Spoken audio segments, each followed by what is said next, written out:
izinkan hari ini kami akan memberikan konferensi terkait COVID-19, khususnya tentang kasus yang terjadi di Kecamatan Kalijati dengan inisial Tuan P. Itu diindikasikan swabnya positif dan kita anggap sebagai confirm penyakit COVID-19. Nah, terus terang kenapa agak terlambat memberitahukan, karena ini kan harus nunggu hasilnya itu tanda tangan resmi dari Jakarta, ya, baru kita berani mengumumkan. Nah, kemudian yang hasil yang terima tanda tangan itu baru terima kemarin sore. Ini insya Allah hari ini sebenarnya kita juga akan mengumumkan tentang itu, tapi karena di medsos sudah posting segala macam, ya kita sekarang untuk mengumumkan press conference. Nah, karena itu teman-teman, inilah kasus pertama di Kabupaten Subang dengan hasil swab positif atau confirm. Kita juga sekarang sudah sejauh hari sudah mempersiapkan kalau seandainya terjadi kasus demikian terhadap si pasiennya, terhadap keluarganya, termasuk petugas kesehatan yang pertama kali menangani. Berdasarkan kronologis yang kami dapat, pasien ini memang sudah berobat ke salah satu klinik dokter yang ada di ya. Terakhir karena ada gejala keluhan sesak, dia pernah dirawat di Rumah Sakit Subang. Ya. Nanti Pak Direktur yang akan menjelaskan ke nah, dalam perkembangannya, sesuai standar kita, pasien ini tetap dilakukan rapid test, walaupun pada saat itu hasil rapid testnya negatif. Tapi karena dia masih ada kebetulan dirawat di rumah sakit, kita melakukan prosedur berikutnya, walaupun negatif tetap dilakukan swab tenggorokan. Itulah yang kita lakukan. Swab ini dikirimkan ke Bandung, tapi baru kemarin sore kami terima hasil yang resminya, gitu kan. Jadi memang kendalanya terjadi keterlambatan pengiriman hasil swab yang kami kirimkan sebelumnya. Nah, kemudian di dalam masa tunggu itu pasien dirawat sekitar 2 atau 3 hari karena kondisinya sudah membaik, gitu kan. Atas perintah atau izin sesuai kewenangan dokter yang ada di rumah sakit, pasien ini boleh dipulangkan. Tapi kita tetap ke pasiennya dikasih tahu bahwa dia harus melakukan isolasi mandiri di rumahnya. Ya, kita karena berani, karena dari sisi pendidikannya dia mengerti, ya kan, artinya kita juga nggak sembarangan. Nah, di dalam perkembangannya, dia katanya sih tetap melaksanakan isolasi di rumahnya sambil nunggu hasil swab yang kita kirimkan ke lab yang ada di Bandung. Nah, tapi ternyata hasilnya positif terhadap orang tersebut. Ya, kita sekarang dalam rangka sekarang ini melakukan persuasif terhadap si pasien sendiri pertama, ya, karena dia sarankan positif confirm, dia boleh setelah isolasi di rumah asal dia nurut sama kita, ya, walaupun ada siuran bahwa dia nanti juga sering keluar, itu yang kita tidak bisa jamin. Nah, oleh karena itu kita sedang melakukan pendekatan. Kalau seandainya dijamin, ya, kalau dia dijamin bisa isolasi mandiri, berarti dia tidak usah dibawa lagi ke rumah sakit, cukup di rumahnya. Tapi kalau dia indikasi tidak kooperatif, ya mau kita harus paksa dia untuk isolasi mungkin di rumah sakit. Nah, terhadap keluarganya kalau juga sakit, nanti dokter meriksa, kalau yang perlu dirawat berarti kesama, ya, keluarganya juga dirawat di rumah sakit. Nah, kemudian yang lain juga harus saya jelaskan, dokter yang menangani pertama itu tetap kita lakukan swab, ya, untuk ya kita dilacak lagi, karena setelah ada positif dilacak dengan siapa di berhubungan dan sebagainya. Dokter yang itu juga dilakukan swab oleh rumah sakit dan juga dia isolasi di rumahnya. Termasuk keluarganya Mr. P ini juga sama dilakukan swab oleh petugas rumah sakit. Kita juga masih menunggu hasilnya yang dari lab dari Bandung itu. Nah, kemudian kedepannya langkah berikutnya adalah bagaimana usaha kita semaksimal mungkin paling tidak untuk mengisolasi dia. Ini untuk keselamatan keluarganya, ya kan, juga termasuk juga bagaimana mengamankan masyarakat yang sampai dia keliling kemana-mana. Itulah usaha yang kita lakukan, Pemda mungkin kota yang lain agar dia yakin dia tidak bisa kemana-mana. Itu Itu barangkali. Mungkin tambahan dari Pak Direktur. Terima kasih Pak Kadis. Jadi pasien ini sudah 2 kali berobat ke dokter praktek umum. Dari terakhir tanggal 24 Maret dengan keluhan batuk, sesek dan keluar darah.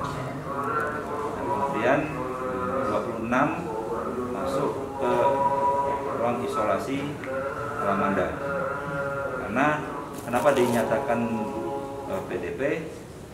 Karena yang bersangkutan kerjanya di zona merah di DKI. Ya. Nah, itu. Jadi kita masukkan pasien PDP. Pada tanggal 27 kita lakukan swab tenggorokan, ya, PCR. Kemudian tanggal 28 kita lakukan rapid test.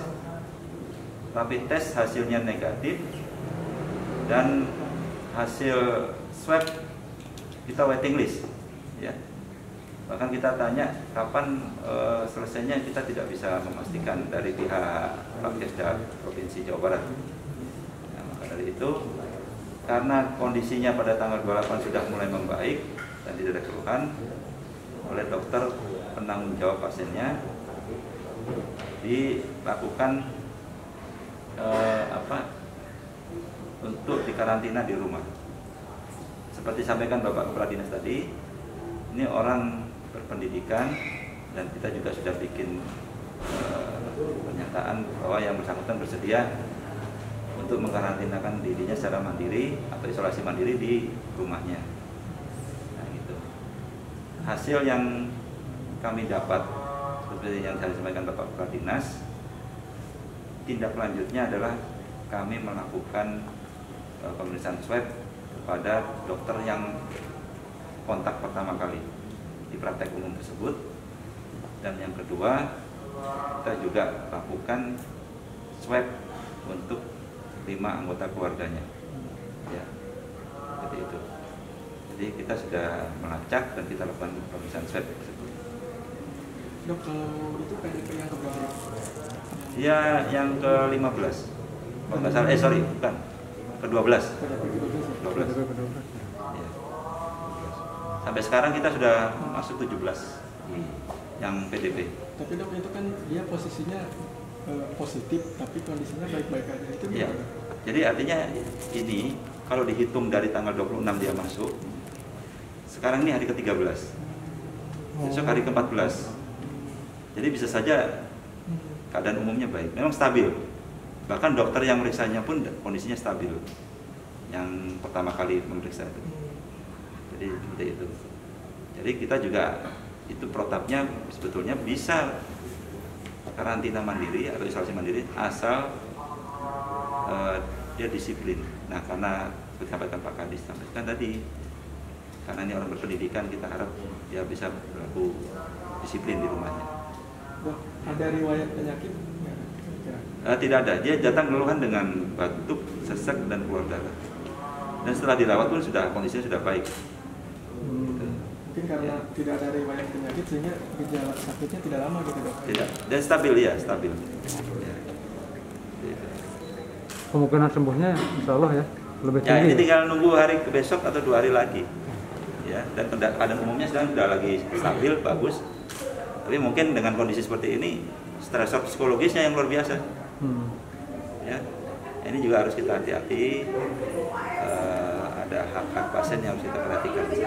Tapi juga ada hak-hak masyarakat untuk hidup sehat juga perlu. Ini juga perlu dipikirkan juga. Ya, diambil langkah yang bagus dan kondusif. Mengenai ini Pak Bupati selaku Ketua Gugus Tugas, dengan adanya ini bisa merubah status zona kita nggak sih Bang, kan katanya hijau nih kan, adanya gini bagaimana? Baik, ini hari ini tentunya menjadi sebuah keprihatinan untuk kita bersama.